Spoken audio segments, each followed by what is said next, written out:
Alô, galerinha do meu canal! Sempre quis falar essa tosqueira. Aí, vamos lá. Futuro do Brasil, continuando. Então, vamos agora falar sobre a segunda parte da Primeira República, a parte da República Oligárquica, que provavelmente nós vamos dividir em 2 vídeos aqui para ficar mais fácil, né? Inclusive para eu conseguir gravar. Meu celular tá uma coisa de outro mundo.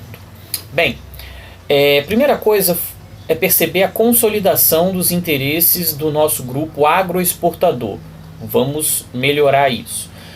A elite agrária paulistana, os cafeicultores paulistanos, eles consolidaram seus interesses dominando a política após os militares cumprirem o seu papel no processo da República, que foi o de consolidar a República. Esses paulistanos, eles não estiveram sozinhos. Nós tivemos uma hegemonia de 2 estados. Além de São Paulo, o estado mais rico, mais poderoso, nós tivemos ainda Minas Gerais, o estado mais populoso, o maior curral eleitoral. Nós vamos falar sobre essa questão relacionada ao coronelismo daqui a pouquinho. Bem, o primeiro presidente dessa fase foi o Prudente de Moraes, que havia sido derrotado pelo Deodoro da Fonseca nas eleições indiretas. Do Prudente de Moraes, esse período que pega aí entre 1894 até 1898, o que nós temos que destacar foi o contexto de Canudos. A Guerra de Canudos foi o evento mais importante dessa fase, desse primeiro governo civil à frente da República Brasileira. Beleza? Então vamos entender um pouquinho o contexto da Guerra de Canudos. Ela aconteceu no sertão da Bahia, beleza? Na região, né, de Quixeramobim, nomezinho bem maneiro. Essa região, então, no sertão da Bahia, acabou surgindo uma comunidade, a comunidade de Canudos, com uma liderança messiânica, o Antônio Conselheiro, beleza? O Antônio Conselheiro, que tem uma história bem diferentona, né? Ele era um advogado prático na região do Ceará, mas passou por um período, né, de sofrência, ou seja, ele teve o coração partido, a esposa dele o abandonou para ficar com um militar, e aí ele ficou meio doidão. Tá bom? Começou a peregrinar pelo interior, pelo sertão, fazendo pregações religiosas. E nas suas pregações nós temos que destacar umas coisinhas, né? Ele afirmava que sobre a terra cairiam 4 fogos. Os 3 primeiros do homem e o último, o fogo de Deus. Tá? Que observem isso. E o grande problema do Antônio Conselheiro e da comunidade de Canudos é que eles conseguiram 3 inimigos importantes. Tá? Os latifundiários, porque perdiam mão de obra com as pregações de Antônio Conselheiro, pessoas abandonavam o trabalho para segui-lo. A igreja, porque ele fazia uma parte do papel da igreja, ele reformava, construía igrejas ou cemitérios por onde passava. E o governo, a república, né? As críticas de Antônio Conselheiro fizeram com que o governo o relacionasse a um monarquista, beleza? O Antônio Conselheiro, ele chegou a afirmar que o Prudente de Moraes era o anticristo, né? Então tudo isso favoreceu essas inimizades aí por parte de Antônio Conselheiro. O governo enviou 4 expedições para tentar aniquilar a comunidade de Canudos, beleza? As 3 primeiras não surtiram o efeito esperado. E aí nós temos um destaque aí sobre fonte relacionada a Canudos, o livro Os Sertões, beleza? O Euclides da Cunha, ele estava na região, né, jornalista, produzindo sobre esse evento, e aí ele acabou, né, desse conjunto de trabalhos jornalísticos produzindo essa obra Os Sertões. E nessa obra ele afirmou o seguinte: o sertanejo, antes de tudo, né, é um forte. Isso porque a resistência dessa comunidade, uma comunidade que não era uma comunidade militar, era uma comunidade autossuficiente, produzia, né, alguns artigos agrícolas, tentava sobreviver, acumulava um pouquinho de riqueza e tentava fazer algumas trocas.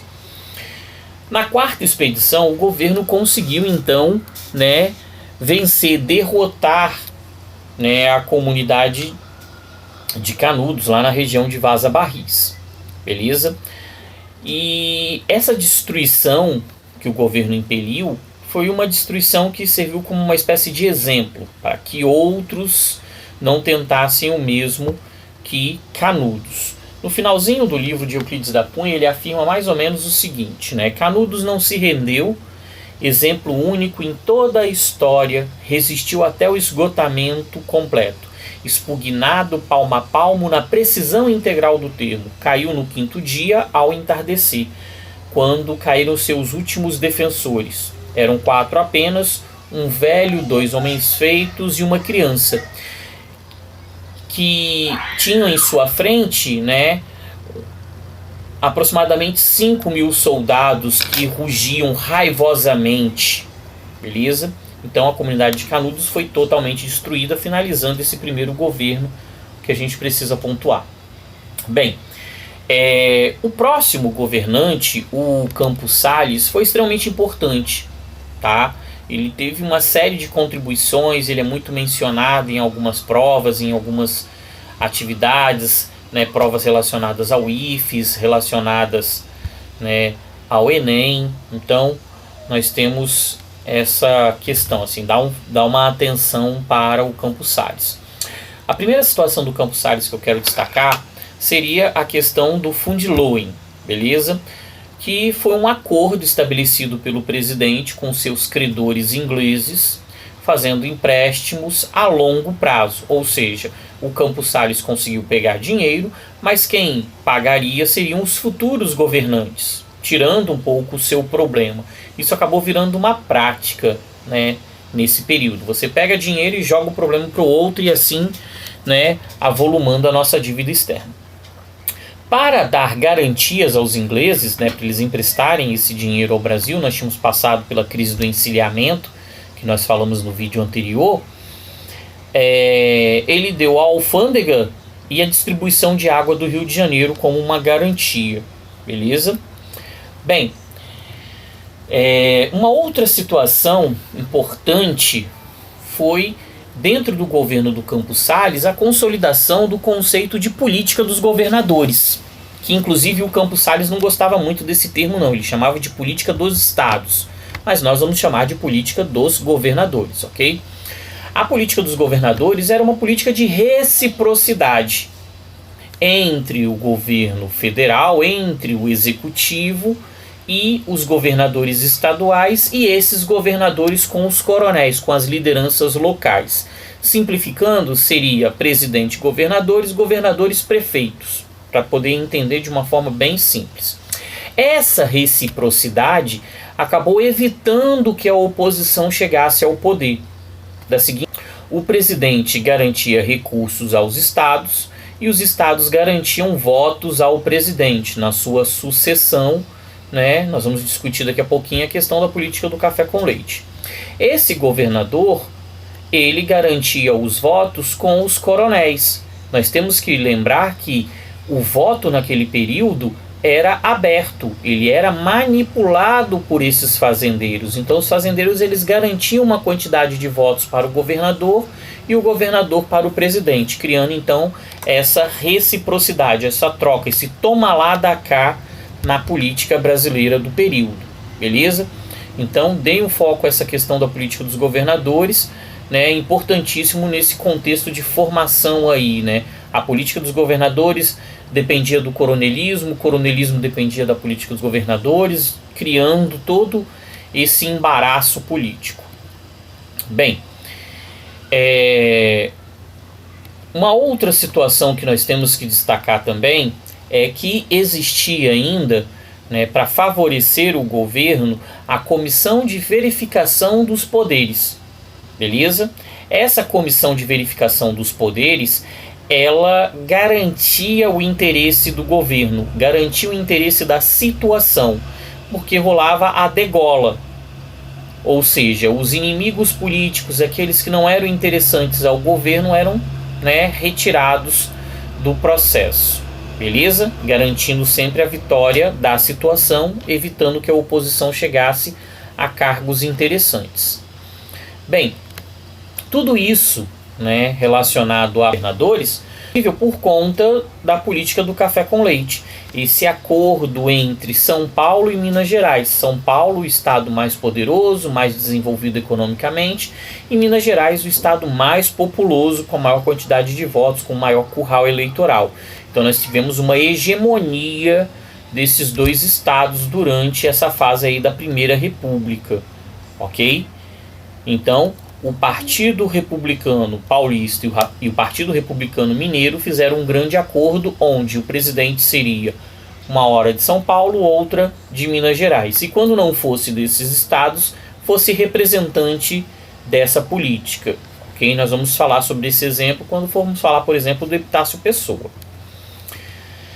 O coronelismo. O coronelismo ele foi a base de sustentação de todo esse processo de manipulação estabelecido no governo do Campos Salles, ok? Inclusive sobre esse período, nós temos como obra clássica essa aqui, Coronelismo, Inchada e Voto, do Vitor Nunes Leal, um livro muito bom que seria assim, uma espécie de bíblia para entender o coronelismo no Brasil, tá? O coronelismo foi um fenômeno típico daqui, da nossa política, típico do Brasil, onde nós teríamos uma liderança local, ok? Que através da sua manipulação, o voto aberto, ele garantia o seu curral eleitoral. Esse curral eleitoral era garantido pelo voto de cabresto, que também era uma prática do coronelismo, obrigando os seus eleitores, os seus agregados, os seus dependentes, a votarem em seus candidatos. Beleza? Em algumas regiões, inclusive, os coronéis eles tinham pequenas salas para ensinar os seus funcionários a escrever o seu próprio nome, o que garantia o direito ao voto, O voto ele era proibido aos analfabetos, mas se você soubesse escrever o seu próprio nome, estava comprovada a sua alfabetização e aí você poderia votar, o que facilitava esse processo de manipulação. Existia ainda um clientelismo, uma troca de favores, beleza, entre o coronel e pessoas próximas, a questão do nepotismo, colocando pessoas de sua família públicos, lembrando que essas pessoas muitas vezes não tinham condições técnicas para exercer esses cargos públicos, tá bom? A coação, a violência utilizada, eles usavam os seus jagunços, os seus funcionários para exercerem esses seus direitos e assim. Tínhamos o fisiologismo, uma outra característica também do coronelismo, que era a questão de transformar o que era público em privado. Exemplo, o posto de saúde da região, que seria algo público, ele pertencia ao coronel. Só as pessoas agregadas àquele coronel poderiam utilizar esse posto, Isso é o fisiologismo, uma coisa que inclusive acarreta um monte de problemas à nossa sociedade até hoje. Nós temos uma dificuldade muito grande de dividir o que é público do que é privado. Danificamos o que é público acreditando que aquilo é nosso, ok? Então o fisiologismo ele está enraizado aí na nossa sociedade. Bem, o próximo que nós temos que falar, o Rodrigues Alves, também representou um governo bem agitado, beleza? Nós vamos fechar inclusive esse vídeo com o governo do Rodrigues Alves e faremos um segundo vídeo falando sobre os outros governantes, por conta da questão do tempo, para não ficar tão cansativo para vocês. Bem, o Rodrigues Alves, primeira situação foi a reforma do Rio de Janeiro. Ele se uniu ao prefeito do Rio de Janeiro, o Pereira Passos, e na Cidade Maravilhosa, um local mais bonito, um local, era a capital do Brasil e era um local muito feio, então queria melhorar a cidade. Para fazer isso, eles iniciaram um processo de despropriação. Muitas pessoas perderam as suas propriedades na capital e não foram reembolsadas da maneira justa, A parte mais empobrecida disso, que não conseguia permanecer no centro, mas precisava de estar próximo aos seus trabalhos, começaram, aceleraram, vamos falar assim, o processo de favelização do Rio de Janeiro. Esse processo ele já tinha, recebido um início ali no pós-abolição, mas agora nós tivemos um processo acelerado com essas desigualdades do Rio de Janeiro, ok? Essa situação acabou ajudando, favorecendo, né, a chamada revolta da vacina. O Brasil passava por uma série de epidemias, vamos focar na questão do Rio de Janeiro, né, como varíola, por exemplo.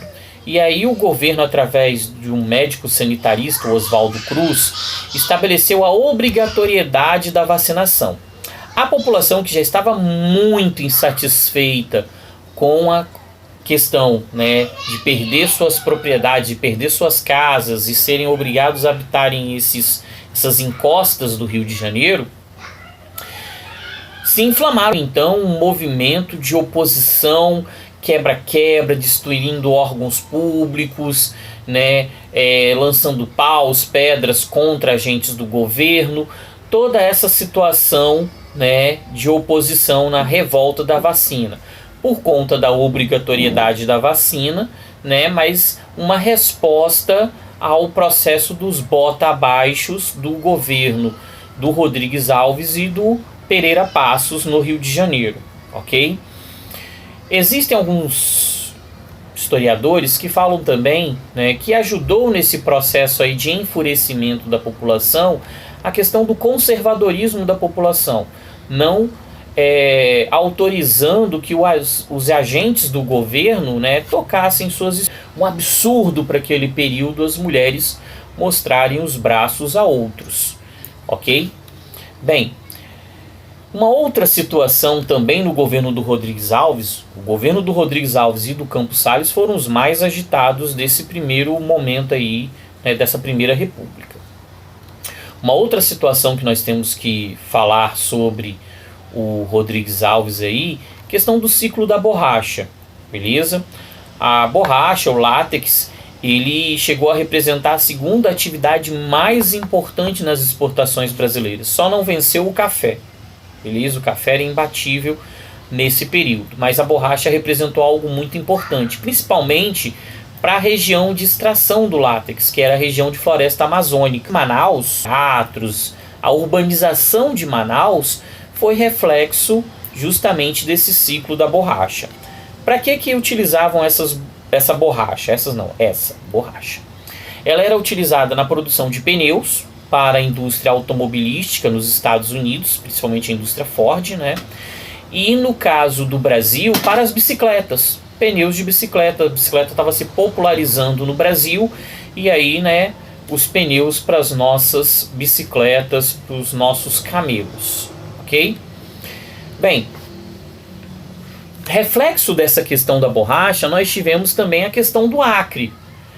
O Acre, ele pertencia à Bolívia, né, mas tinha uma população muito grande de brasileiros no Acre, extraindo lá da borracha. E a região do Acre iniciou o seu processo ali, né, liderado por Luiz Galvez, de emancipação. O Acre tentou se tornar independente, né?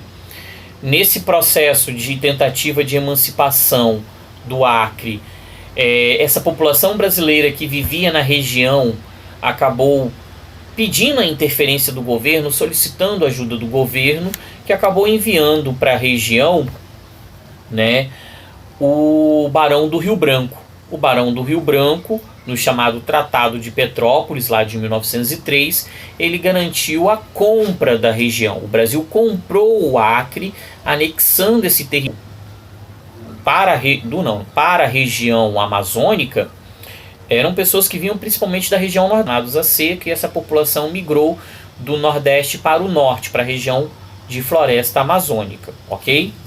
Bem, e por último, para fechar esse nosso segundo vídeo, o Convênio de Taubaté, beleza? Em 1906 nós tivemos uma crise de superprodução de café, né? E essa crise ela foi solucionada, né, através desse Convênio de Taubaté. São Paulo, Rio de Janeiro e Minas Gerais, esse acordo de valorização, né?